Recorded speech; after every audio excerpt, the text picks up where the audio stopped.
مولانا شیخ الحدیث احمد اللہ دہلوی پٹاپ گڑھی رحمت اللہ علیہ اہل حدیث کی طرف سے پیش ہوئے. ادھر سے تقریباً 200 علماء بیل گاڑیوں پر کتابیں لاد لاد کر کے ہائی کورٹ میں پہنچے. جج کے سامنے پیشی ہوئی. بھائی کیا بات ہے, یہ احمد اللہ پر کیوں کیس ہے؟ صاحب رفع الیدین کرتا ہے, دور سے آمین بولتا ہے.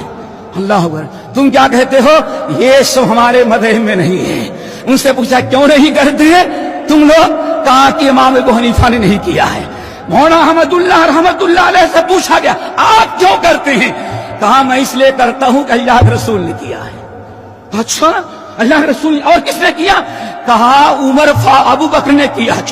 اور کس نے کیا؟ کہا عمر نے کیا ہے. کہا کون عمر؟ کہا عمر ابن الخطاب. کہا وہ مدینے والا عمر, محمد کا ساتھی, ابو بکر کا جانشین. کہا اس نے کیا ہے.